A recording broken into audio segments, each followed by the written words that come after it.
Everyone, আমি আসলে আন্তরিকভাবে দুঃখিত যে আমাদের নেট কানেকশনের অভাবে আসলে লাইভ ক্লাসটি বন্ধ হয়ে গিয়েছিল, কিন্তু নেভার মাইন্ড, আমরা আবার আমাদের ক্লাসটি নতুন উদ্যমে শুরু করি। আমাদের ক্লাসের বিষয় হচ্ছে জীববিজ্ঞান দ্বিতীয় পত্রের। আজকে আমরা 12টা চ্যাপ্টার নিয়ে কথা বলবো বলেছিলাম এবং 12টা চ্যাপ্টারের যে ইম্পর্টেন্ট টপিকগুলো সেগুলো দাগিয়ে দেওয়ার কথা ছিল। তো আগের যে দুটা লাইভ ক্লাস আমরা আসলে ইন্টারাপ্ট হয়ে গিয়েছিল, সেখানে আমরা দুইটা চ্যাপ্টার নিয়ে অলরেডি কথা বলে ফেলেছি। একটা হচ্ছে চ্যাপ্টার 1 আর একটা হচ্ছে চ্যাপ্টার 2। চ্যাপ্টার 2 এর অল্প একটু বলা হয়েছে। তো এখন আমরা চ্যাপ্টার 12 থেকে আমরা পেছন থেকে একদম সামনে আসবো। তো চ্যাপ্টার 12 থেকে স্টার্ট করব। তোমরা আমাকে একটু কাইন্ডলি জানিয়ে দাও যে তোমরা কে কোথা থেকে আমার সাথে জয়েন করেছো, আর লাইভ ক্লাসটি শেয়ার করে দাও। এবং এবার আশা করছি যে এই লাইভ ক্লাসটি ইন্টারাপ্ট হবে না আর কি। আচ্ছা, সো আমরা স্টার্ট করছি চ্যাপ্টার 12 দিয়ে। আচ্ছা, খুব দ্রুত আমরা আসলে কভার করব প্রত্যেকটা চ্যাপ্টার। চ্যাপ্টার 12টা হচ্ছে, হ্যাঁ আমি একটু বলে দিই যে আমরা মূলত গাজী আজমল স্যারের বইটি থেকে আসলে রেফারেন্স হিসেবে ইউজ করছি। তোমরা সবাই গাজী আজমল স্যারের বইটি, জীববিজ্ঞান দ্বিতীয় পত্র বইটি সাথে রাখো এবং সাথে করে একটু দাগিয়ে নাও। আচ্ছা, তো প্রাণীর আচরণ থেকে দেখো, চ্যাপ্টার 12টা হচ্ছে আমাদের প্রাণীর আচরণ। প্রাণীর আচরণ প্রাণীর আচরণ চ্যাপ্টারটা মেইনলি একদম গল্প বলার মতো একটি চ্যাপ্টার। এই চ্যাপ্টারটি যখন তুমি পড়বে তখন দেখবে যে মাকড়সার জাল বোনা, বাবুই পাখির বাসা বোনা, তারপর হচ্ছে মৌমাছির কিভাবে আসলে তার পুরো সামাজিক ভাবে সে কিভাবে আসলে কাজ করে, এই জিনিসগুলি অনেক সুন্দর সুন্দর কিছু আসলে ব্যাখ্যা রয়েছে, যেগুলো আমরা দৈনন্দিন জীবনে দেখি কিন্তু কিভাবে হচ্ছে সেটা আমরা বুঝি না। তো এইভাবে আসলে প্রাণীর আচরণটা আসলে খুবই মজার একটা অধ্যায় বলে আমি মনে করি। এখান থেকে তোমাকে যেটা পড়তে হবে সেটা হচ্ছে টেক্সিস। টেক্সিসের বৈশিষ্ট্য এবং প্রকারভেদটা তোমার পরীক্ষার জন্য খুবই গুরুত্বপূর্ণ। বৈশিষ্ট্য ও প্রকারভেদ। আচ্ছা, তো টেক্সিসের বৈশিষ্ট্য এবং প্রকারভেদটা তুমি যদি পড়ে ফেলো, এখান থেকে আসলে তোমার 2 মার্কসের প্রশ্ন আসতে পারে, 3 মার্কসের প্রশ্ন আসতে পারে, যেটাই আসে তুমি এটা খুব ভালোভাবে কভার করে ফেলবে। এরপর FAP এর বৈশিষ্ট্য, অর্থাৎ ফিক্সড অ্যাকশন প্যাটার্ন। মানে কিছু কিছু প্রাণী আছে যাদের কিছু কিছু আচরণ একদম ফিক্সড করা থাকে, জন্ম থেকে সেসব আচরণ নিজেদের মধ্যে ফিক্সড করে নিয়ে এরপর জন্মগ্রহণ করে।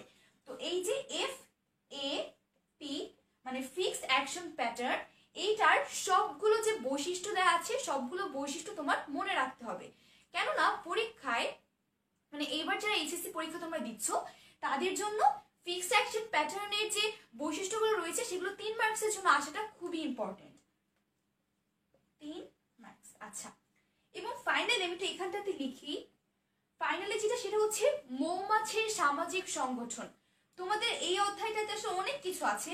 কুকুরের লালার প্রতিবর্তী ক্রিয়া রয়েছে, তারপর হচ্ছে তোমার শিখন ব্যাখ্যা রয়েছে, অনেকগুলো টপিক রয়েছে। কিন্তু আমার মনে হচ্ছে যে তোমার এই প্রাণীর আচরণ থেকে অতগুলো টপিক আসলে না পড়লেও চলে HSC পরীক্ষার্থী যারা রয়েছে। রিভাইজ টাইমে তোমরা শুধুমাত্র মৌমাছির যে সামাজিক সংগঠন রয়েছে এইটা একদম ভালো করে রিভাইজ করে যাবে। আমি একটু লিখে দিচ্ছি, মৌমাছির সামাজিক সংগঠন। আমি বেশ বড় বড় করে লিখেছি যেন তুমি একটু বুঝতে পারো। আচ্ছা, তো এই 3টা টপিক যদি তুমি একটু পড়ে নাও প্রাণীর আচরণ বা চ্যাপ্টার 12 থেকে, তাহলে মোটামুটি এই চ্যাপ্টারটা কভার হয়ে যাচ্ছে। আশা করছি তোমরা মোটামুটি লিখে ফেলেছো। এবার যারা যারা আমার সাথে জয়েন করছো তারা একটু আমাকে বলো যে এই যে বলেছিলাম FAP এর বৈশিষ্ট্য পড়তে হবে, FAP এর পূর্ণরূপটা কি। আমি একটু আগে বলেছি, তোমরা আমি একটু জানো তো যে FAP এর পূর্ণরূপটা তোমরা জানো কিনা। কমেন্ট সেকশনে আমাকে এটাও জানাও যে তোমরা কে কোথা থেকে আমার সাথে জয়েন করছো।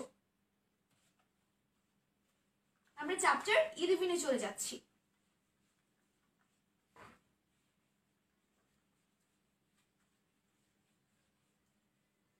আচ্ছা, FAP এর পূর্ণরূপটা আমাকে একটু কমেন্ট সেকশনে জানাবে।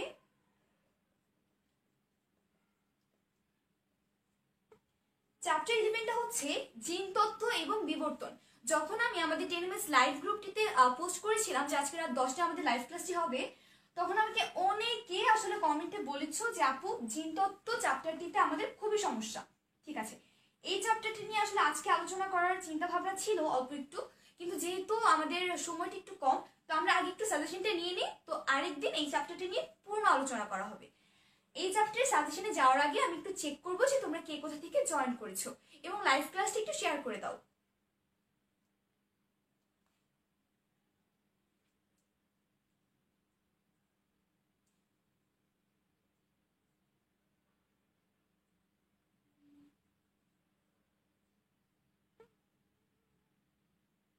আচ্ছা, আমার সাথে অনেকে জয়েন করছে, সিলেট থেকে জয়েন করেছে Ali Akbar. Fixed action pattern বলেছে হচ্ছে এমডি সুমন রহমান সুমন। হ্যাঁ, তুমি একদম ঠিক, এটা হচ্ছে fixed action pattern. Sadman Shahed আমার সাথে জয়েন করেছে, ওয়েলকাম ওয়েলকাম সাদমান শাহেদ। নোয়াখালী থেকে আছে রোহান। আচ্ছা, রাজবাড়ী থেকে আছে হচ্ছে আহতাব আতিক। আর শরীয়তপুর থেকে আছে সহজ সরল সমীকরণ। আচ্ছা, গাজী রিফাত বলেছে ফিক্সড অ্যাকশন পটেনশিয়াল। না, এটা হবে হচ্ছে প্যাটার্ন। ফিক্সড অ্যাকশন প্যাটার্ন মানে একটা নির্দিষ্ট ধরন, যে ধরনে প্রাণীরা জন্ম থেকে আচরণ করে। ইন্ডিয়া থেকে আছে হচ্ছে সাদ্দাম এসকে। সিলেট থেকে আছে হচ্ছে আলিয়া আকবর। আচ্ছা, আমার সাথে আরো কেউ জয়েন করেছো? আচ্ছা, লাইবা জয়েন করেছে হচ্ছে ঢাকা থেকে। নারায়ণগঞ্জ থেকে আছে ঋতু আক্তার। আচ্ছা, আমাকে অনেকে সঠিক উত্তর দিয়েছো। শাকিল, আবু সাইদ, রুমেল, জাহিদ, এরা একদম সঠিক উত্তর দিয়েছে। কুষ্টিয়া থেকে আছে আমাদের সাথে সাল। আচ্ছা, তোমাদের যেটা কাজ সেটা হচ্ছে, যেহেতু আমাদের লাইভ ভিডিওটা অলরেডি দুইবার ইন্টারাপ্ট হয়ে গিয়েছে, এবং অনেকটা হচ্ছে যারা যারা আমার সাথে জয়েন করেছিল তারা হয়তো এখন জানে না যে আমরা লাইভ ক্লাসটা আবার কন্টিনিউ করছি। তো তোমরা যেটা করবে যে এই লাইভ ক্লাসটা তোমরা শেয়ার করে দাও, যেন তারা জানতে পারে যে আমরা লাইভ ক্লাসটা আবার করছি। ঠিক আছে? আচ্ছা, আমরা চ্যাপ্টার 11 এর সাজেশনে চলে যাই। তোমরা আমাকে একটু জানাও যে বোর্ডটা ঠিক মতো দেখা যাচ্ছে কিনা। জিনতত্ত্ব এবং বিবর্তন।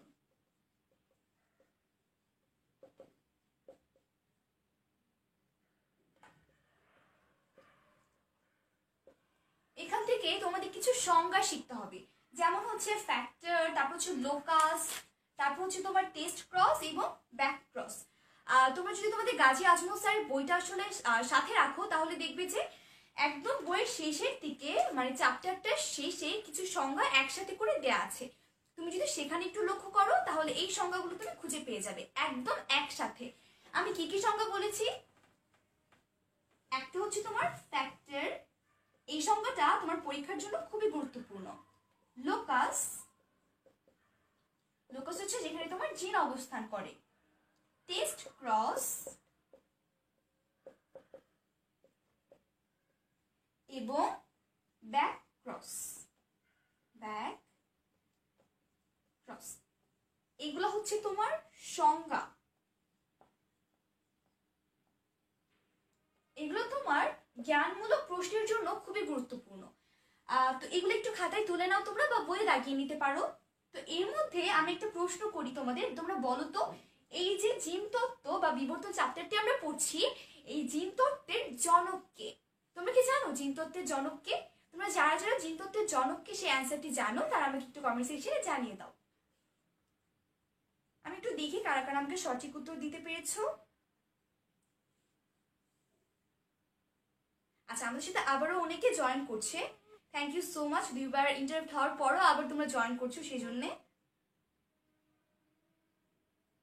আচ্ছা, কুমিল্লা থেকে আছে শরীফ, থ্যাংক ইউ সো মাচ শরীফ, এত রাতে আমার সাথে জয়েন করছো। আলামিন ইসলাম, থ্যাংক ইউ। পাবনা থেকে আছে মাহমুদুল হাসান। আয়েশা আক্তার বলছে আগের অধ্যায়গুলোকে দেয়া শেষ, আমি মিস করলাম। না আয়েশা আক্তার, তুমি আগের অধ্যায়গুলো মিস করোনি। আমাদের শুধুমাত্র একটা চ্যাপ্টার এবং আরেকটা চ্যাপ্টারে অল্প একটু ক্লাস হয়েছিল, ওইগুলো আমরা করে ফেলবো। তুমি একটু এইগুলো লিখে ফেলো, আশা করছি যে এতটুকু তোমাদের লেখা হয়ে গেছে। আর যে প্রশ্নটি জিজ্ঞেস করেছিলাম সেটি হচ্ছে জিন তত্ত্বের জনককে?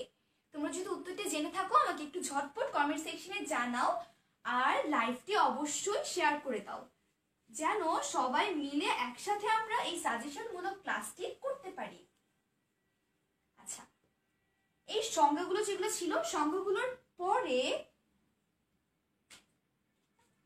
আমরা মেন্ডেলের প্রথম এবং দ্বিতীয় সূত্র একদম ভালো করে পড়ে ফেলবো।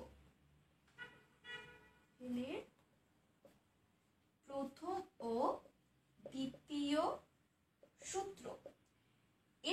পাশাপাশি আমরা ব্যতিক্রম যে সূত্রগুলো আমাদের বইয়ে দেওয়া আছে সেগুলোও পড়ে ফেলবো।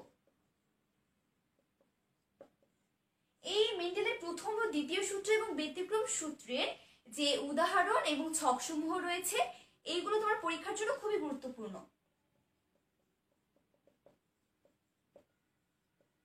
তার মানে আমাদের এই টপিকটা কিন্তু কোনোভাবে আমরা মিস করে পরীক্ষা হলে যাব না। আমাকে তোমরা অনেকে বলছিলে যে আপু এই চ্যাপ্টারটিতে অনেক সমস্যা, এই চ্যাপ্টারটি নিয়ে একটা লাইভ ক্লাস হোক। এখন আমি বুঝতে পারছি অনেকের হয়তো বা এই মেন্ডেলের প্রথম দ্বিতীয় সূত্র ব্যতিক্রম সূত্র এগুলোর ছকেতেই মোটামুটি সমস্যা আছে। কোনো সমস্যা নেই, আমরা এগুলো নিয়ে লাইভ ক্লাস করবো, বাট তোমরা আজকে টপিকগুলো একটু লিখে নাও। এরপর হচ্ছে বর্ণান্ধতা। বর্ণান্ধতা টপিকটি একটু পড়ে ফেলবা, রিডিং পড়লেই চলছে।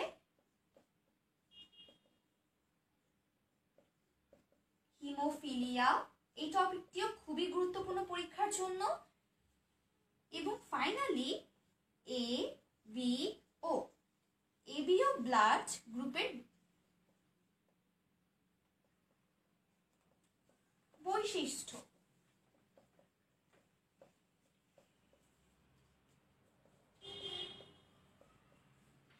আচ্ছা, তো এই জিনিসগুলো যদি আমি একটু পড়ে ফেলি, আমি যতটুকু দেখেছি তোমাদের যে অন্য অন্য কলেজগুলোতে যে টেস্ট পরীক্ষাগুলো হয়ে গিয়েছে অলরেডি, তো সেগুলোতে যে প্রশ্নগুলো আমি অ্যানালাইসিস করে বুঝতে পেরেছি যে তোমাদের এইবারের যে পরীক্ষায় চ্যাপ্টার 11 থেকে তোমার মেন্ডেলের প্রথম দ্বিতীয় সূত্র এবং ব্যতিক্রম সূত্রটা এইগুলো খুবই গুরুত্বপূর্ণ।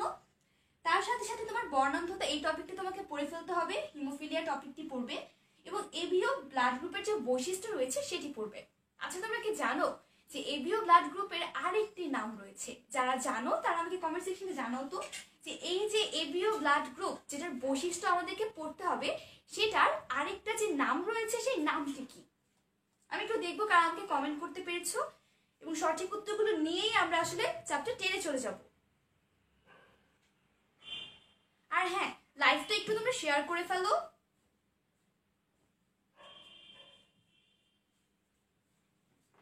আচ্ছা, আমাদের সাথে অনেকে জয়েন করেছে, 449 জন অলরেডি রয়েছে।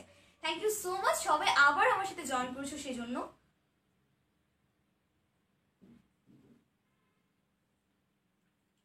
Ragib Hasan, thank you so much. সে হচ্ছে তার ফ্রেন্ডদেরকেও বলছে যে সবাই মিলে চলো আমরা ক্লাসটা করি।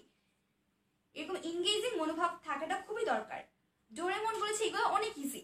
হ্যাঁ, এগুলো তো অনেক ইজি। এই ইজি টপিকগুলো তোমাকে ভালোভাবে আয়ত্ত করতে হবে যাতে তুমি পরীক্ষায় সুন্দরভাবে অ্যান্সার করতে পারো। মতামত, মোবাইল একটা স্ট্যান্ডে রাখলে ভালো হয়। হ্যাঁ ভাই, আমি একটা স্ট্যান্ডেই রাখার চেষ্টা করেছিলাম, বাট একটুখানি নড়ছে। আচ্ছা, আওলাদ হোসেন এখন কি দেখা যাচ্ছে? কুমিল্লা থেকে আছে রবিউল হাসান। আমি একটা প্রশ্ন করেছিলাম, প্রশ্নের অ্যান্সারটা আমাকে একটু দাও যে এবিও ব্লাড গ্রুপের আরেকটি নাম রয়েছে। এবিও ব্লাড গ্রুপের অন্য একটি নামকে আমরা কি নাম বলি? মানে এবিও ব্লাড গ্রুপের আরেকটি নাম যে রয়েছে সেই নামটি কি? আমি একটু অ্যান্সারটা চাচ্ছি আসলে সবার থেকে। আগের অ্যান্সারটা যারা যারা সঠিক দিয়েছো যে জিনতত্ত্বের জনককে গ্রেগর জোহান মেন্ডেল, অ্যান্সার দিয়েছে হচ্ছে মুহিবুল্লাহ মুহিব, অর্থ ডোরেমন, আওলাদ হোসেন। আচ্ছা আচ্ছা, এরা একদম সঠিক অ্যান্সার দিয়েছে। থ্যাংক ইউ সো মাচ তোমাদেরকে। ফারিয়া আজম, রাফি, শক্তিজিৎ রয়, আচ্ছা, তোফায়েল, রাব্বি এবং বন্নি খুব ভালো একটা কাজ করছে। সে তার ফ্রেন্ডদেরকে মেনশন করে বলে দিচ্ছে যে আপুর লাইভ ক্লাসটা কিন্তু আবার শুরু হয়ে গেছে, তোমরা সবাই মিলে আবার জয়েন করো। আমি এটাই চাচ্ছিলাম যে তোমরা সবাইকে জানিয়ে দাও যে ক্লাসটি আমরা আবারও নিচ্ছি। আচ্ছা, মারিয়া, সাবা, তুষার সবাই একদম সঠিক উত্তর দিয়েছে। রুমেল, হবিগঞ্জ থেকে আছে হচ্ছে জুয়েল মিয়া। আচ্ছা, আমি পারবো বলবো, আলী আকবর বলে ফেলেন। আচ্ছা, অনেকে আমাকে সঠিক উত্তর দিয়েছো কিন্তু সেটা আগের প্রশ্নের। এই প্রশ্নের অ্যান্সার একটু দাও যে এবিও ব্লাড গ্রুপের অপর একটি নাম রয়েছে, সেই নামটি কি? এই প্রশ্নের অ্যান্সারটা আমরা নিব এবং সাথে সাথে হচ্ছে তোমরা এই লাইভ ক্লাসটি এখনই শেয়ার করে দাও যেন সবাই মিলে একসাথে আমরা এনগেজ হয়ে ক্লাসটি করতে পারি। কারণ আজকে ক্লাসে কিন্তু আমরা সাজেশনমূলক একটি ক্লাস করব পুরো বইয়ের উপর। যে যে টপিকগুলো আমাদেরকে পড়াই লাগবে সেই টপিকগুলো নিয়ে আলোচনা করা হবে। আচ্ছা, এরপর তোমাদেরকে এই জিন তত্ত্ব এবং বিবর্তন থেকে যেটা পড়তে হবে সেটি হচ্ছে RH ফ্যাক্টর। RH ফ্যাক্টর মূলত এই RH ফ্যাক্টরে আসলে গর্ভধারণ জনিত কিছু সমস্যা বা জটিলতা দেখা যায় সেটা পড়তে হবে। RH ফ্যাক্টরে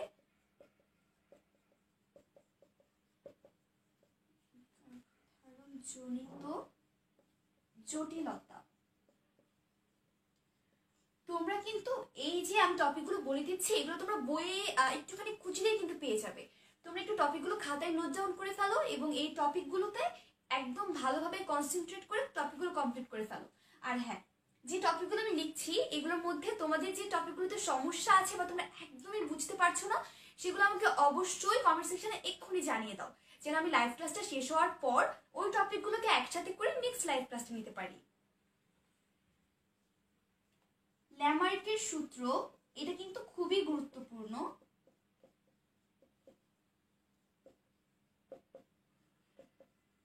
এটা তোমার 2 মার্কসের জন্য চলে আসতে পারে যে ল্যামার্কের সূত্রটি লিখো এবং ব্যাখ্যা করো, তখন হচ্ছে তুমি এটা 2 মার্কসের জন্য অ্যান্সার করে ফেলবে।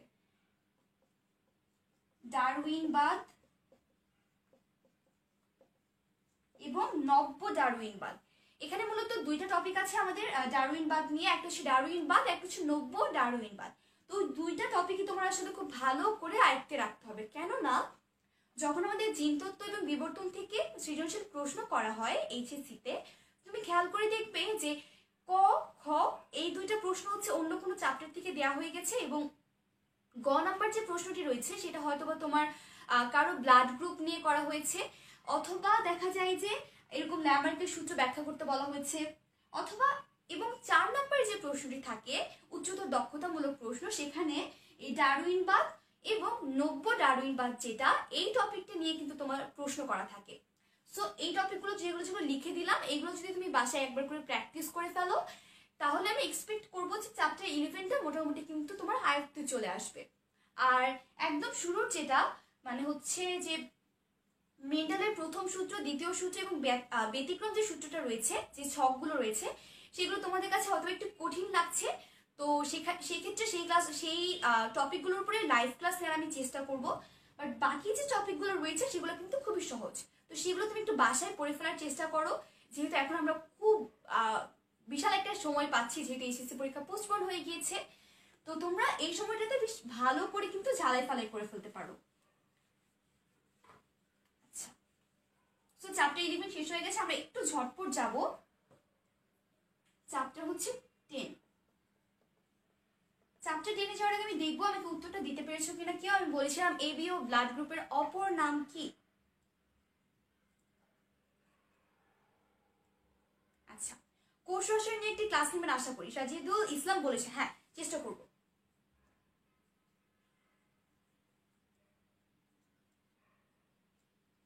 শালে জায়েদ বলেছে এই অধ্যায়টি এখনো ধরেনি আমাদের ক্লাসে। আচ্ছা, তুমি যেটা করতে পারো, তুমি হয়তো ফার্স্ট ইয়ারে পড়ছো, তুমি একটুখানি আগে এগিয়ে রাখতে পারো তোমার পড়াটা, সেক্ষেত্রে হয়তো বা তোমারই ভালো হচ্ছে, বিকজ অনেকটা টাইম পাওয়া গিয়েছে। এমডি রকিবুল ইসলাম, আচ্ছা তুমি তো প্রশ্নের অ্যান্সার দাও নাই। আচ্ছা, অর্থ ওয়াসিফ ওরা একদম সঠিক উত্তর দিয়েছে।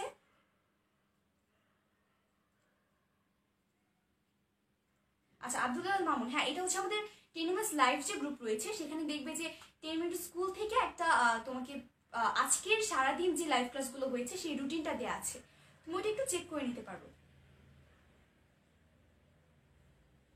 আচ্ছা, এখন হয়তো পুরোটা দেখা যাচ্ছে।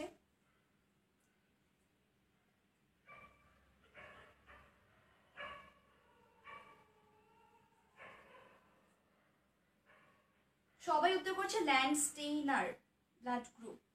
ওকে, আচ্ছা আচ্ছা, আমরা সবার সঠিক উত্তর নিয়ে ফেলেছি, এবার আমরা চ্যাপ্টার 10-এ চলে যাব। আমরা একটু দ্রুত কভার দিব। চ্যাপ্টার 10 হচ্ছে মানবদেহের প্রতিরক্ষা।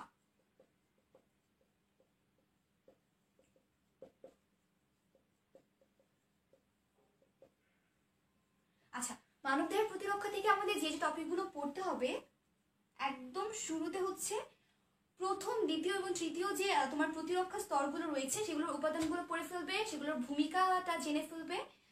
তার মানে প্রথম, দ্বিতীয় ও তৃতীয় যে প্রতিরক্ষা স্তর রয়েছে এগুলো একদম ডিটেলস পড়ে ফেলবে, কারণ হচ্ছে এই তিনটা স্তরই আসলে আমাদের পরীক্ষার জন্য খুব গুরুত্বপূর্ণ।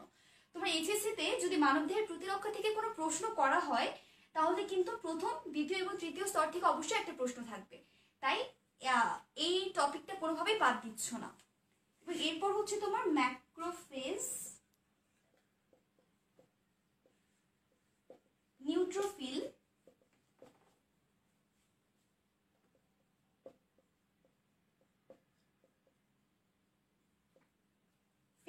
ফ্যাগোসাইটোসিস,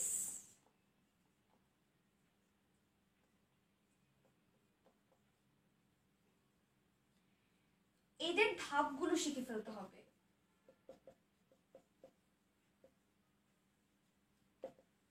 আচ্ছা, সো প্রথম, দ্বিতীয়, তৃতীয় প্রতিরক্ষা স্তর সম্পর্কে পড়বে। এরপর হচ্ছে ম্যাক্রোফেজ, নিউট্রোফিল, ফ্যাগোসাইটোসিস, এদের সবগুলো ধাপ একদম ভালো করে আয়ত্ত করে নিতে হবে।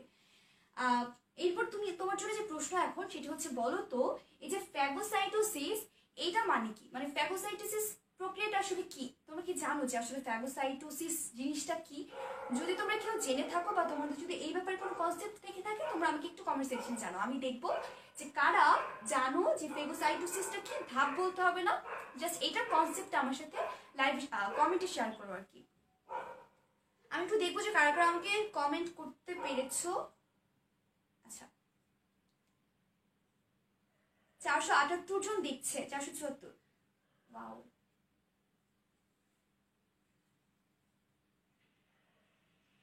আচ্ছা তুষার বলছে আপু উত্তরটা বলে দাও। কোন উত্তরটা চাচ্ছ? অনেকগুলো প্রশ্ন করা হয়েছে, প্রশ্নটা একবার বলো। ইয়াশান, আচ্ছা তুমি আমাকে বলে যাও যে ফ্যাগোসাইটোসিস জিনিসটা আসলে কি, মানে এটার কনসেপ্টটা কি?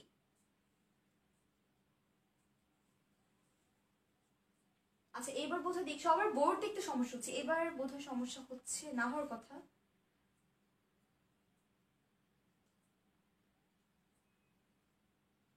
সহজ সরল সমীকরণ, ফোকাস কি নড়ছে? আচ্ছা আমি একটা সাইড হয়ে একদম স্টিল স্ট্যান্ড হয়ে দাঁড়িয়ে আছি, এবার হয়তো একটু সমস্যাটা কম হবে। আচ্ছা অনেকে অনেকে ফ্রেন্ড দেখে মেনশন করে দিচ্ছে, থ্যাংক ইউ। আপুর ক্লাসের রুটিনটা দিয়ে নিন। সাজিদুল ইসলাম আবার প্রশ্ন করেছে, রুটিনটা তুমি আমাদের 10ms এর লাইভ গ্রুপটিতে পেয়ে যাবে। ওখানে হচ্ছে 10ms টিম হচ্ছে আজকে যারা যারা লাইভ ক্লাস নিয়েছে বা লাইভ ক্লাস নিচ্ছে তাদের সবার নাম, ইনস্ট্রাক্টরদের নাম, সাবজেক্ট, টপিক সব কিছু এবং টাইমও দেওয়া আছে। আগামীকালকে তো আপলোড হয়ে যাবে। আচ্ছা আমাকে এটা উত্তর কেউ দাও নাই যে ফ্যাগোসাইটোসিসের আসলে কনসেপ্টটা কি, এটা অ্যান্সারটা তোমরা আমাকে দাও। এটা দিতে দিতে আমরা সামনে একটু এগিয়ে যাই কারণ আমাদের সময় অনেক কম। আচ্ছা এরপর তোমাকে অ্যান্টিবডির গঠন এবং কাজটা পড়তে হবে। অ্যান্টিবডির গঠন এবং কাজ। এবং আরো একটি গুরুত্বপূর্ণ টপিক হচ্ছে এই যে তোমার প্রতিরক্ষা ব্যবস্থা, এটার জন্য কিছু টিকা দিই না আমরা, তো এই টিকাগুলোর আসলে বৈশিষ্ট্যগুলো কি কি এবং এই টিকাগুলোর ভূমিকা কি আমাদের দেহে, এই সবগুলো জিনিসই জানা লাগবে। তাই আমি এখানে লিখে দিচ্ছি যে টিকার বৈশিষ্ট্য এবং ভূমিকা। তোমরা বই থেকে একটুখানি এই টপিকটার উপর পড়াশোনা করিয়ে নিও। ভূমিকা তো এইটুকু মোটামুটি যদি আমরা জানি যে অ্যান্টিবডির গঠন ও কাজ, তারপর হচ্ছে টিকার বৈশিষ্ট্য, ভূমিকা, আগে যেগুলো বলেছিলাম ওগুলোর ম্যাক্রোফেজ, নিউট্রোফিল, তারপর হচ্ছে ফ্যাগোসাইটোসিস, এগুলোর ধাপ এবং প্রথম এবং দ্বিতীয় এবং তৃতীয় প্রতিরক্ষা স্তর সম্পর্কে ডিটেলস যদি তুমি জানতে পারো তাহলে মোটামুটি চ্যাপ্টার 10 মানে হচ্ছে তোমার যে প্রতিরক্ষা চ্যাপ্টারটা রয়েছে এটা মোটামুটি হয়ে যায়। এখান থেকে এর বাইরে তোমার সৃজনশীল প্রশ্ন খুব একটা আসে না। আর অবজেক্টিভের জন্য তুমি যেটা করতে পারো যে প্রথম, দ্বিতীয়, তৃতীয় প্রতিরক্ষা স্তরের ওখান থেকে অবজেক্টিভ আসে। আচ্ছা অবজেক্টিভ নিয়ে আসলে আরেকদিন আলোচনা করা যেতে পারে, আজকে আমরা সৃজনশীল পার্টটা একটু কভার করি। আমরা একটু দ্রুত যাব। আচ্ছা চ্যাপ্টার 9 বা মানব জীবনের ধারাবাহিকতা থেকে তোমাদের মেইনলি হচ্ছে আইভিএফ পদ্ধতিটা শিখে ফেলবে। তারপর হচ্ছে হরমোনের যে ভূমিকাগুলো রয়েছে, বিভিন্ন হরমোনের ভূমিকা,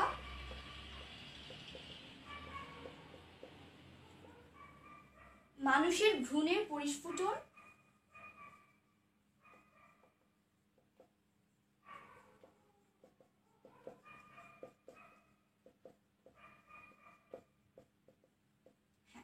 এই জিনিসগুলো একটুখানি ভালো করে হচ্ছে এই জিনিসগুলোর উপর কনসেন্ট্রেট করলে মোটামুটি হয়ে যাচ্ছে চ্যাপ্টার 9 বা মানব জীবনের ধারাবাহিকতার উপরে। আর বাকি জিনিসগুলো তুমি একটু নিজের নিজের রিডিং পড়ে নিও, তাহলে হবে। আমরা একটুখানি দ্রুত যাব চ্যাপ্টার 8, সমন্বয় এবং নিয়ন্ত্রণ।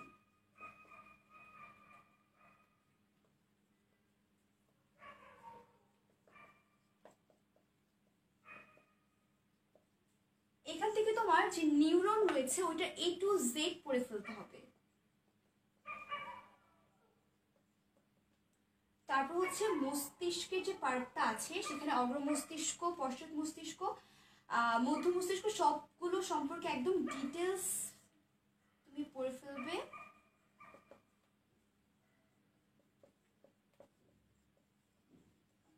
মস্তিষ্ক নিয়ে মূলত তোমার 3 মার্কসের প্রশ্ন এইচএসসি পরীক্ষা আসার সম্ভাবনা অনেক বেশি, 4 মার্কসের জন্য চলে আসতে পারে। তখন হচ্ছে তুমি অগ্র মস্তিষ্ক সম্পর্কে ব্যাখ্যা দিলে, মধ্য মস্তিষ্ক ব্যাখ্যা দিলে, পশ্চাৎ মস্তিষ্ক ব্যাখ্যা দিলে এবং সাথে চিত্রটা এঁকে ফেললে, তাহলে হচ্ছে যদি এভাবে করো তাহলে তোমার মোটামুটি এখানে 4 মার্কসে দিয়ে দেওয়ার কথা।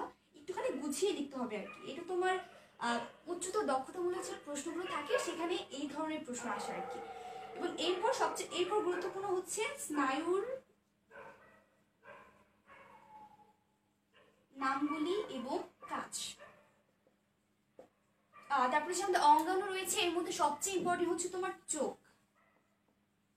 চোখের চিত্রটা মাস্ট তোমার শিখে ফেলতে হবে। তারপর হচ্ছে চোখের লেবেলিংটা করে ফেলবে। লেবেলিংটা এক পাশে করার চেষ্টা করবে। আমাকে গত লাইভ ক্লাসে একজন জিজ্ঞেস করেছিল যে আপু লেবেলিংটা কিভাবে করবো। লেবেলিংটা হচ্ছে চিত্রটা এখানে আঁকার পর এক পাশে তুমি যদি স্কেল দিয়ে কেটে কেটে একটা পাশে নিয়ে যাও, একটা পাশে লেবেলিং করলে দেখতে সুন্দর লাগে, মানে বেশ পরিচ্ছন্ন মনে হয়, সেটা করতে পারো। চোখ, কান, এই দুটো ডিটেলস একদম পড়ে ফেলতে হবে। কানটা লেস ইম্পর্টেন্ট লাগে আমার কাছে, তোমরা চোখটাতে একটু বেশি কনসেন্ট্রেট করবা, বাট কানটা একদম ছেড়ে যেও না, এটা একটুখানি পড়ে ফেলবা। এরপর হচ্ছে হরমোনের বৈশিষ্ট্য। আচ্ছা, একটু আশা করি তোমরা লিখে ফেলেছো, একটু যদি ঝটপট লিখে ফেলতে, আমি একটু দেখবো যে তোমরা আমাকে কমেন্টে জানাও যে তোমরা এতটুকু বুঝতে, মানে এতটুকু লিখেছো কিনা আর কি। আমাদের সাথে কতজন আছে? আচ্ছা 384 জন আছে। আচ্ছা, জয়সরকার অনেকক্ষণ পরে আসলে অ্যান্সার দিয়েছে যে জীবাণু ভক্ষণ প্রক্রিয়া হচ্ছে ফ্যাগোসাইটোসিস। আচ্ছা, তৌফিক হাসিন প্রশ্ন করেছে অবজেক্টিভের জন্য কোন চ্যাপ্টার বেশি পড়বো আপু? হ্যাঁ, আসলে আমাদের যে 12টা চ্যাপ্টার রয়েছে প্রত্যেকটা চ্যাপ্টার থেকেই না একটা করে হলো অবজেক্টিভ দিয়ে দেওয়া হয়। কিন্তু হচ্ছে তোমার এই সমন্বয় নিয়ন্ত্রণ থেকে অবজেক্টিভের পরিমাণ আসলে বেশি থাকে প্রত্যেকবারে আমরা দেখি। তো এই চ্যাপ্টারটা একটু ভালো করে পড়ে ফেলো। আর হচ্ছে অবজেক্টিভের ভালো করার আরেকটা সাজেশন দিই, সেটা হচ্ছে যে আমাদের যে মেইন বই আছে, আমি হচ্ছে গাজী আজমল স্যারের বইটা এখন রেফারেন্সে রেখেছি। তো তোমরা যে বইটা থেকে পড়ছো সেই বইয়ের অনুশীলনীতে দেখবে কিছু অবজেক্টিভ দেওয়া থাকে, সেগুলো অবশ্যই পড়ে যাবে। কারণ সেখান থেকে দেখা যায় যে অনেক সময় একদম সবগুলো অবজেক্টিভ সেখান থেকে দিয়ে দেয়, তো এরকম হয়েছে অনেকবার, তো সেগুলো মিস করবে না। আর তোমরা হচ্ছে এই জন্য বিভিন্ন গাইড ফলো করতে পারো। তাছাড়া হচ্ছে বইয়ের যে ইম্পর্টেন্ট লাইনগুলো আছে দেখলে মনে হয় যে এটা থেকে অবজেক্টিভ আসতে পারে বা এমসিকিউ এখান থেকে হতে পারে, তো সেগুলো তোমরা কভার করতে পারো আর কি এভাবে। আচ্ছা, তুষার মাহমুদ খুব সুন্দর করে একদম বড় করে আনসার করেছে। সে বলেছে যে প্রক্রিয়ায় বিভিন্ন ধরনের শ্বেত রক্ত। আচ্ছা, ফেগোসাইটোসিস বলে। থ্যাংক ইউ সো মাচ তুষার মাহমুদ, ও অনেক সুন্দরভাবে আসলে ফেগোসাইটোসিসটা কি সেটা বলে দিয়েছে। তো তোমরা তার থেকে একটু জেনে নিতে পারবে, মানে তোমরা কমেন্ট যদি চেক করো তাহলে দেখবে যে তুষার মাহমুদ কিন্তু ফেগোসাইটোসিসের পুরো কনসেপ্টটা একদম সুন্দর করে লিখে দিয়েছে। Thank you so much. সাকিবও লিখেছে খুব সুন্দর করে, থ্যাংক ইউ। আচ্ছা, আমাদের অনেকে হচ্ছে প্রশ্ন করছে, কিন্তু আজকে আমরা কোনো টপিকের ডিটেলস আলোচনায় যাব না, যেহেতু অনেক রাত হয়ে গেছে। আমরা মোটামুটি প্রত্যেকটা চ্যাপ্টারে ইম্পর্টেন্ট টপিকগুলো শুধুমাত্র আজকে লিখে দিয়ে তারপর লাইভটা কভার করে দিব। আচ্ছা, হবিগঞ্জ থেকে মাত্র জয়েন করেছে আলভি, ওয়েলকাম আলভি। আমাদের মোটামুটি অনেকটুকু ক্লাস হয়ে গিয়েছে। যে চ্যাপ্টারগুলো তুমি মিস করেছো সেগুলো লাইভটা শেষ হওয়ার পর একটু দেখে নিও। তো আমরা একটু সামনে যাই এবার।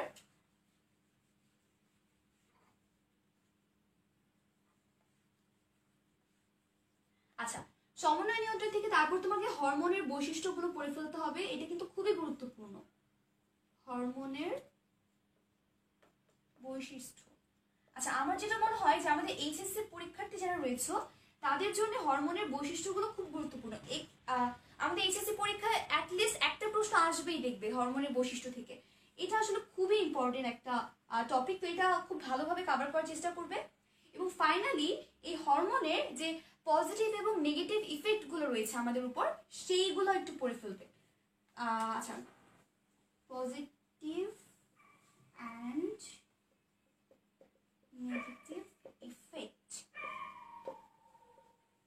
আচ্ছা, তো এই যেগুলো যেগুলো লিখে দিলাম এই টপিকগুলো যদি তুমি বাসায় বসে একটু ঝালাই ফালাই করে ফেলো, এবং সাথে যদি টেস্ট পেপার থেকে এই টপিকগুলোতে কেমন কেমন কি ধরনের প্রশ্ন তোমার পরীক্ষায় আসে সেগুলো যদি একটু জেনে নাও, এবং এমসিকিউ গুলো যদি একটু কভার করে ফেলো, তাহলে মোটামুটি মানে হচ্ছে এই অষ্টম সমন্বয় নিয়ন্ত্রণ চ্যাপ্টারটা নিয়ে কিন্তু খুব একটা ঝামেলা নাই।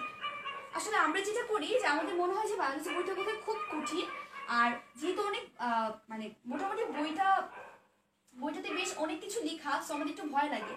তাই যে যে টপিকগুলো বলে দিলাম সেই টপিকগুলোতে আগে যদি তুমি একটু কনসেন্ট্রেট করো এবং শেষ করে ফেলো, তাহলে দেখবে তোমার কাছে মনে হবে যে পুরো বইয়ের অর্ধেকটাই তুমি জানো এবং বাকিটাও তোমার জানতে ইচ্ছা করবে, তো অটোমেটিক্যালি এভাবে পড়া হয়ে যাচ্ছে। আচ্ছা, এবার আমরা অষ্টম অধ্যায় শেষ, এবার হচ্ছে আমরা চ্যাপ্টার 7-এ যাই। আচ্ছা, চলন ও অঙ্গ চালনা।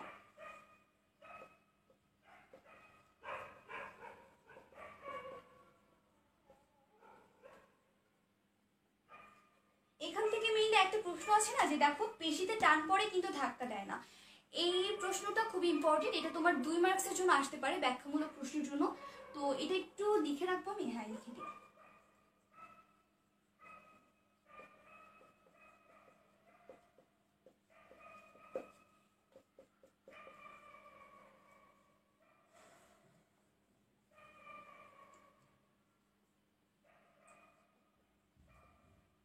আচ্ছা, এই জিনিসগুলো একটু দেখবা। তারপর হচ্ছে আমাদের কি কি আছে এখানে, পেশির গঠন ও কাজটা দেখে নিতে পারো। হৃৎপেশির কাঠামো,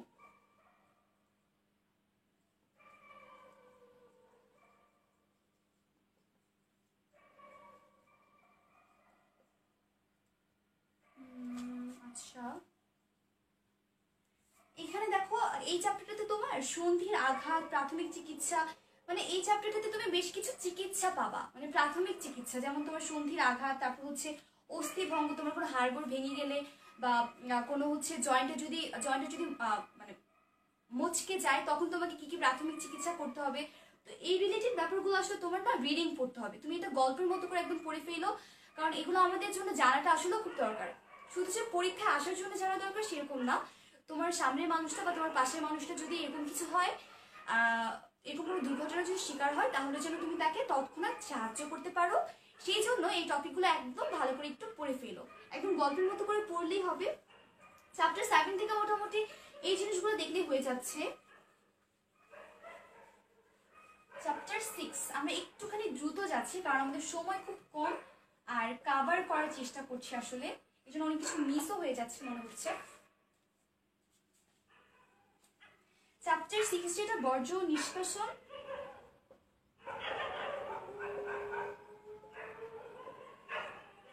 এখান থেকে তোমাদের নেফ্রনের গঠনটা শিখতে হবে, এটা খুবই ইম্পর্টেন্ট একটা। আমি এই সাইড থেকে একটু লিখি, খুব খুঁজে দেখা যায়। নেফ্রনের গঠন, আর হ্যাঁ তোমরা একটু লাইভটা শেয়ার করে দাও, এখনো বলছি লাইভটা একটুখানি শেয়ার করে দাও যেন তোমার ফ্রেন্ডরা একটু আমার সাথে জয়েন করতে পারে। আর লাইভটার মাত্র হয়তো 4 থেকে 5 মিনিট থাকবে। আর নেফ্রনের গঠনটা শিখতে হবে এখান থেকে, এবং মূত্র সৃষ্টির যে প্রক্রিয়াটা সেটিও লাগবে।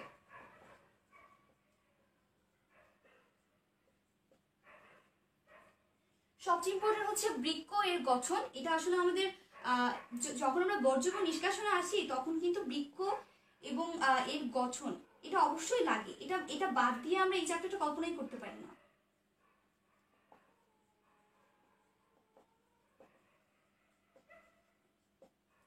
আচ্ছা, বৃক্কের গঠন এবং কাজটা যদি তুমি ভালো করে পড়ে ফেলো, তাহলে মোটামুটি এখান থেকে তোমার 3 মার্কসে একটা প্রশ্ন আসলে তুমি অ্যান্সার করে ফেলতে পারবে, এবং নেফ্রনের গঠনটা শিখে ফেলো। তারপর মূত্র সৃষ্টি প্রক্রিয়াটা দেখতে পারো। তারপর হচ্ছে তোমার কিছু হরমোনাল ক্রিয়া আছে, বৃক্কের তাৎক্ষণিক বিকল লক্ষণ এবং করণীয়, হ্যাঁ এটা একটুখানি তুমি রিডিং পড়তে পারো, যে হঠাৎ করে যখন আমাদের কিডনি যদি কাজ করা বন্ধ করে দেয় তখন আসলে আমাদের কি করতে হয়, বা তখন আমাদের কিভাবে ডাক্তারের পরামর্শ নিতে হয়, বা আসলে এরপরে আমাদের করণীয় কি, তো সেটা যদি একটু দেখে নাও তাহলে মোটামুটি বর্জ্য নিষ্কাশন থেকে এই জিনিসগুলো যদি তুমি ভালো করে পড়ে যাও তাহলে পরীক্ষায় মোটামুটি তুমি অ্যান্সার করতে পারবে। আচ্ছা, তো এই চ্যাপ্টারটা আমরা শেষ করলাম, চ্যাপ্টার 5-এ চলে যাই। তোমরা একটুখানি যারা যারা হচ্ছে এত দ্রুত ক্লাসটা করতে পারছো না তারা লাইভটা শেষ হওয়ার পর একটুখানি আবার রিভার্স করে দেখে নিও।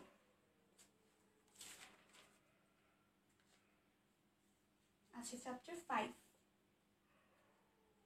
আচ্ছা চ্যাপ্টার 5 নিয়ে কথা বলার আগে তোমাদের একটা প্রশ্ন, সেটা হচ্ছে বলো তো এনজাইনা, হ্যাঁ এনজাইনা কি আসলে আমরা আমাদের পরিচিত বাংলায় একটা নামে ডাকি, সেটা কি? এনজাইনা তো আসলে ডাক্তাররা বলে, তাই না? এনজাইনা সমস্যা হয়েছে তার, কিন্তু আমরা এটাকে বাংলায় আমাদের ভাষায় একটা নামে ডাকি, সেটাকে কি বলে বলো তো? এই প্রশ্নের উত্তরটা আমাকে একটু কমেন্ট সেকশনে জানাও। আমি কমেন্টটা চেক করবো, তার সাথে আমি একটু চ্যাপ্টার 5-এর সাজেশনটা লিখে ফেলি তোমাদের জন্য। এখানে তোমাদেরকে ট্রাকিয়া সম্পর্কে ভালোভাবে জানা লাগবে। এরপর হচ্ছে ফুসফুস, অ্যালভিওলাসের গঠন,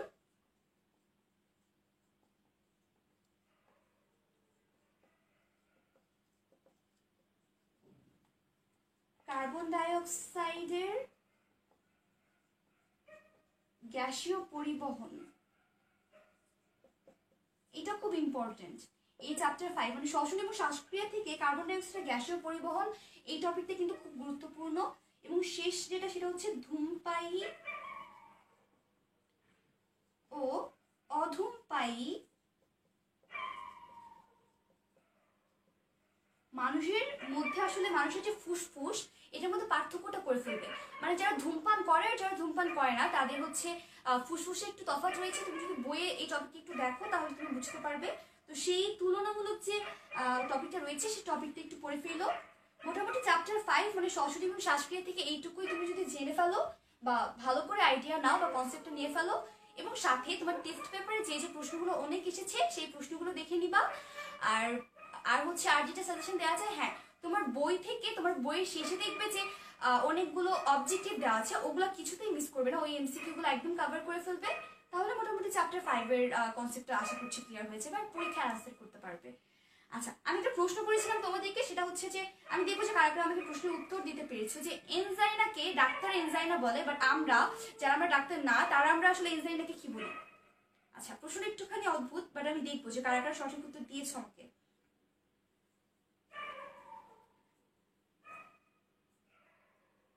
আমাদের সাথে এখনো 272 জন আছে। Thank you so much. আসলে তোমাদের ডেডিকেশন দেখে আমিও নিজেও খুব অবাক হচ্ছি, বিকজ অলরেডি 12টা বেজে গেছে, বাট তারপরেও তোমরা ক্লাসটি দেখছো। Thank you so much. বুকে ব্যথা, আয়েশা আক্তার, ভেরি গুড। আচ্ছা আয়েশা হচ্ছে খুবই রেগুলার একজন স্টুডেন্ট। সে আমাকে বারবার বলছিল আপু আমাদের লাইভ ক্লাসটা কখন হবে, এবং সে সবগুলো প্রশ্নের প্রায় সঠিক উত্তর দিয়েছে। আচ্ছা সারা ওকে। আচ্ছা অর্থ বলছে বুকে ব্যথা। আচ্ছা আজিজুর রহমান অর্ণব বলেছে। আচ্ছা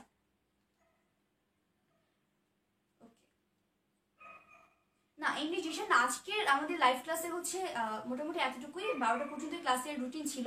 আগামীকালকে কখন থেকে লাইভ ক্লাসটা শুরু হবে সেটা হচ্ছে তোমাদেরকে 10 লাইভে হচ্ছে জানিয়ে দিবে আর কি। তো সেখান থেকে তুমি একটু জেনে নিও।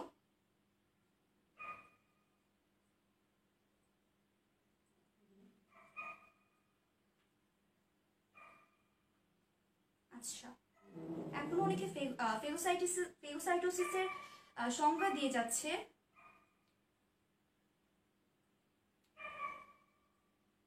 আচ্ছা সালে জায়েদ বলেছে আমি ক্লাস 11-এ প্রথম অধ্যায় মনে রাখার কোনো পদ্ধতি আছে? প্রথম অধ্যায়তে আসলে আমাদের যে 9টা পর্ব আছে, ওই 9টা পর্ব তোমাকে এখন থেকে খুব ভালো করে কভার করতে হবে। কারণ হচ্ছে তুমি যখন এইচএসসি পরীক্ষা দেবে তখন দেখবে যে এই 9টা পর্বতে প্রচুর ঝামেলা লাগে, মানে কোনটা পরিফেরার বৈশিষ্ট্য কোনটা নিডারিয়ার বৈশিষ্ট্য, আমার নিজেরও লাগতো। তো এটা নিয়ে খুব ঝামেলা হয়, আর দেখা যায় যে প্রথম অধ্যায় থেকে প্রশ্ন আসেই। সো এইটা একটু চেষ্টা করো যেন সিরিয়াস হয়ে যায়। এখন যেহেতু তোমরা বাসায় আছো, এখন অনেক ফ্রি টাইম, সো এখন একদম বাসায় বসে একটুখানি সিরিয়াস হয়ে প্রথম অধ্যায়টা কভার করে ফেলো। এটা আমার হচ্ছে সালে জায়েদের জন্য রিকোয়েস্ট। তাহলে দেখবে যে সেকেন্ড মানে যখন এইচএসসি পরীক্ষা দিবে তখন হচ্ছে তোমার কাছে ব্যাপারটা খুব ইজি লাগবে আর কি।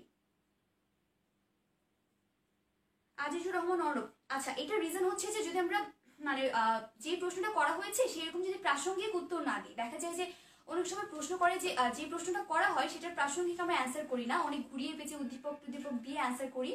কিন্তু বায়োলজিতে আসলে এটা করা যাবে না, বায়োলজিতে একদম কারেক্ট অ্যান্সারটাই করতে হবে। এবং খুব ভালো হয় যদি তুমি বইটা ভালো করে পড়ে সেই অনুযায়ী অ্যান্সার করো, আর যদি চিত্রটা অ্যাড করে দাও তাহলে তো আরো ভালো। আর চিত্রতে কিন্তু বায়োলজিতে আসলে ম্যাথসের অনেক অনেক। আচ্ছা, বিবেক চন্দ্র দে, আমি সবার কমেন্ট পড়তে পারছি না। এমনি সাজিদুল ইসলাম, আজকে যেহেতু লাইভ ক্লাস এটা করে দেওয়া পসিবল হয় নাই, তো আমি যেটা করব, আমি একটা হচ্ছে লিস্ট করে তারপর লাইভ গ্রুপে তোমাদের জন্য আপলোড করে দিব। তখন একটু কাইন্ডলি তোমরা দেখে নিও যে কোন কোন চিত্রগুলো আমাদের লাগবে। সাব্বির রহমান, কোনো সমস্যা নেই ভাইয়া, তুমি লাইভ ক্লাসটা শেষ করার পর শুরু থেকে আবার দেখে নিবা। সপ্তম অধ্যায় এইচএসসি পরীক্ষার জন্য গুরুত্বপূর্ণ শ্বসন শ্বাসক্রিয়া, একটা প্রশ্ন তো আসতেই পারে। কোনো কিছুই আসলে আমরা এখন লেস ইম্পর্টেন্ট বলতে পারি না। তো তুমি যেহেতু এখন অনেক ফাঁকা সময় আছে, তুমি একটুখানি চেষ্টা করো যেন মানে চ্যাপ্টারটা যেন অ্যাটলিস্ট পড়ে ফেলা যায়। বাদ দেওয়ার কি দরকার বলো? হ্যাঁ অবশ্যই আর সাথে আমরা প্রত্যেকটা ক্লাস নিয়ে একদম বিস্তারিত কথা বলবো। আজকে যে টপিকগুলো দিয়েছি এই টপিকগুলো নিয়ে কথা বলবো, যেন হচ্ছে যারা এইচএসসি পরীক্ষা দিচ্ছ তাদের যেন ওই টপিকগুলোতে কোনো ঝামেলা না থাকে।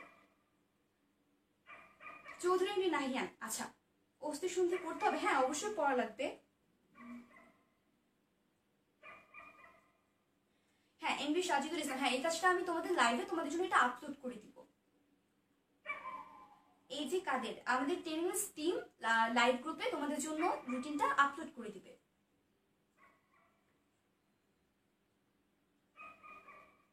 আচ্ছা বিবেক, আচ্ছা আমরা মোটামুটি অ্যান্সার পেয়ে গেছি। আমরা হচ্ছে চ্যাপ্টার 4-এ যাব।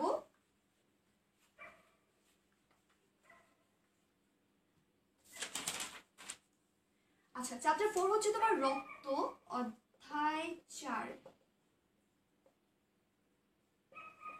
ব্লাডের যে চ্যাপ্টারটা রয়েছে এখান থেকে তোমাদের মূলত রক্তকণিকার বৈশিষ্ট্য এবং কাজগুলো সবগুলো পড়ে ফেলবে।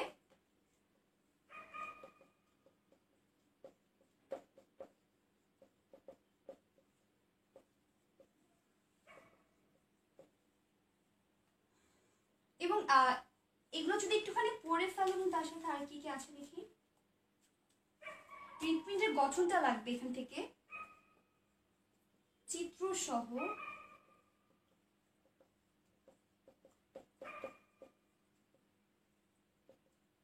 আরো কিছু রোগ আছে, যেমন হচ্ছে হার্ট অ্যাটাক আছে, হার্ট ফেইলার আছে, আর হৃদরোগের বেশ কিছু চিকিৎসার ধারণাও আছে। এখান থেকে তুমি এনজিওপ্লাস্টিটা খুব ইম্পর্টেন্ট এবারের জন্য।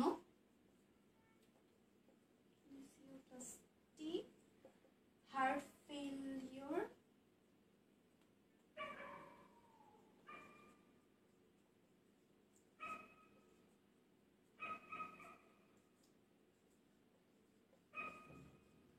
আচ্ছা তো অধ্যায় 4 বা ব্লাড থেকে মিললে আমরা এই জিনিসগুলো যদি একটুখানি পড়ে ফেলি ডিটেলস, তাহলে মোটামুটি হয়ে যাচ্ছে।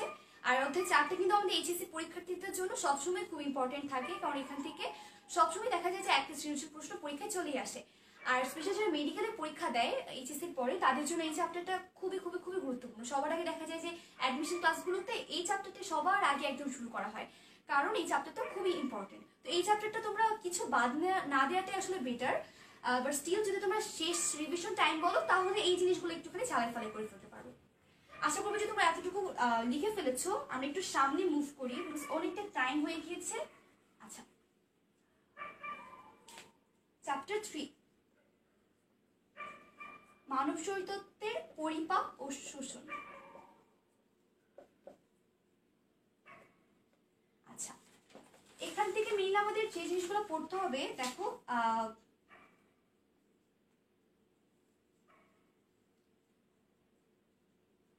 মুখগহ্বর এ খাদ্য পরিপাক।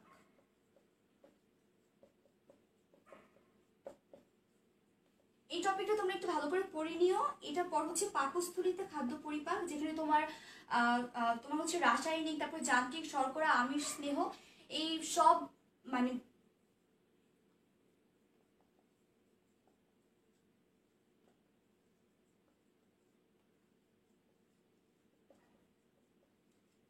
হচ্ছে রাসায়নিক ভাবে, তারপর যান্ত্রিক ভাবে, এই সবগুলো ভাবে কিন্তু তোমার পাকস্থলীতে খাদ্য পরিপাক হতে পারে। তাই পাকস্থলীতে খাদ্য পরিপাকের যে বেশ বড় একটা অংশ রয়েছে তোমার জীববিজ্ঞান দ্বিতীয় পত্র বইয়ে, সেই পুরো অংশটা একটু পড়ে ফেলার চেষ্টা করো, কারণ হচ্ছে এটা তোমার 4 নম্বরের প্রশ্নের জন্য আসতে পারে এবং এখান থেকে তোমার অবজেক্টিভও কিন্তু চলে আসতে পারে। মানে তোমার এমসিকিউর জন্য যতটা ইম্পর্টেন্ট, তেমনি তুমি সৃজনশীলের জন্য এই টপিকটা বেশ গুরুত্বপূর্ণ। এবার হচ্ছে ক্ষুদ্রান্তে খাদ্যের পরিপাক। বৃহদান্ত্রেরটাও বেশ গুরুত্বপূর্ণ, বাট ক্ষুদ্রান্ত্রেরটা একটু বেশি ইম্পর্টেন্ট দেখেছি আমি, সেজন্য এটা লিখে রেখেছি।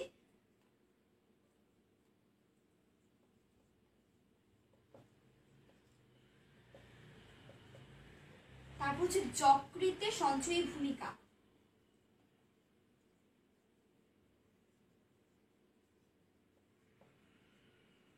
এবং ফাইনালি হচ্ছে স্থূলতা। আচ্ছা,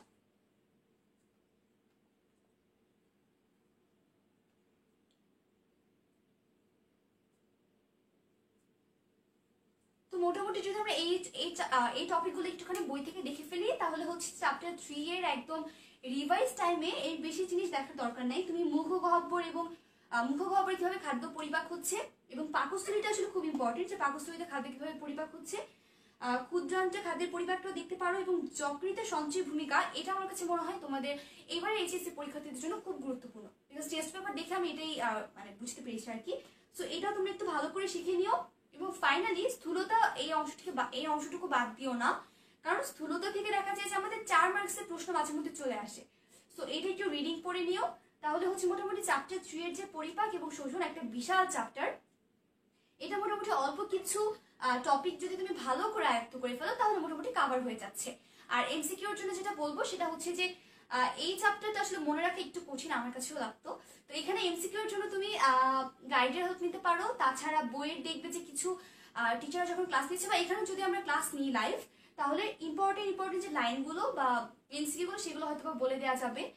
তো আরো যেটা করতে পারো, যে বইয়ের এমসিকিউ গুলো বাদ দিবা না, বইয়ের এমসিকিউ গুলো কভার করে ফেলবা, তাহলে মোটামুটি চ্যাপ্টার 3 পড়া হয়ে যাবে।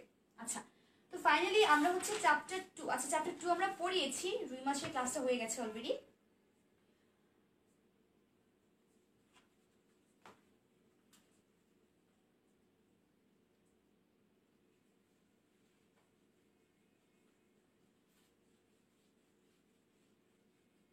আচ্ছা, তো মোটামুটি আমরা চ্যাপ্টার 12 থেকে চ্যাপ্টার 3 পর্যন্ত যতগুলো চ্যাপ্টার বা অধ্যায় রয়েছে আমাদের জীববিজ্ঞান দ্বিতীয় পত্র বইটিতে, সেই সবগুলো নিয়ে আলোচনা করার মোটামুটি চেষ্টা করেছি, যেহেতু সময় খুব কম ছিল আর খুব দেরি করে আজকে ক্লাসটা শুরু হয়েছে, 2বার অলরেডি ইন্টারাপ্ট হয়ে গিয়েছিল।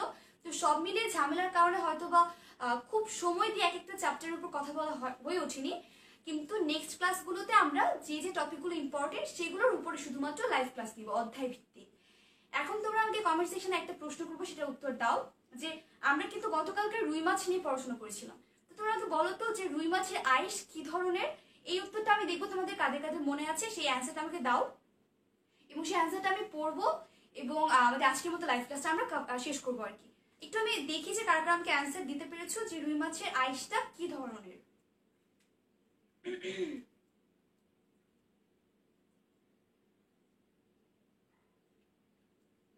আচ্ছা, আমাদের সাথে এখনো আসলে 219 জন ক্লাস করছে, এটা আসলে মামুনুর রশিদ, আসলে হচ্ছে সামনে পেছনে যখন যাচ্ছে তখন ক্যামেরাটা ব্লার হয়ে যাচ্ছে। Thank you so much MD Nahiyan. সারা সময় পাই নাই, বাট টাইম পেলে অবশ্যই পড়াতাম। আচ্ছা, সাজিদুল ইসলামের কমেন্ট আমি বুঝতে পারি নাই। নিয়াজ মাহমুদ বলেছে, আরে বায়োলজি ক্লাস যদি এমন কেউ নাই তাহলে আমি রেগুলার ক্লাস করবো। আচ্ছা, আলহামদুলিল্লাহ। আচ্ছা, আমি একটা প্রশ্ন করেছিলাম যে রুই মাছের আইস কি ধরনের, এই উত্তরটা আমি একটু দেখবো কারা কারা দিয়েছো, এই উত্তরটা নিয়ে আমাদের ক্লাসটি শেষ করবো আজকে। আমি আচ্ছা, আমি একটু রিস্টার্ট দিয়ে, হয়তো অনেকে অ্যান্সার করেছো, আমি পাইনি। আচ্ছা, কে কে অ্যান্সার করছে আমি একটু বলে দিই। আমরথিয়া দাস, সরি আমি তো, আচ্ছা তারপরে শাহরিয়ার রাফি সাইক্লোয়েড, হ্যাঁ। তারপর হচ্ছে হ্যাঁ, রুই মাছের আইসটা হচ্ছে সাইক্লোয়েড ধরনের, কিন্তু রুই মাছের মাথাটা কিন্তু আইসবিহীন। সাদিয়া আফরিন রিয়া সাইক্লয়েড, অর্থ বলেছে সাইক্লয়েড, আবির বলেছে সাইক্লয়েড, কামরুল ইসলাম মিটন, আয়েশা আক্তার আবারও সঠিক উত্তর দিয়েছে, এমডি সোহানুর রহমান হৃদয় ঠিক বলেছে, শাহরিয়ার নাহিন ঠিক বলেছে, তারপর হচ্ছে সাইক্লয়েড ঠিক বলেছে, এবং নুশাত মারিয়াম সারা সবশেষে জানাচ্ছে যে লাইভ ক্লাসটা আমরা কজন মিলে দেখছি।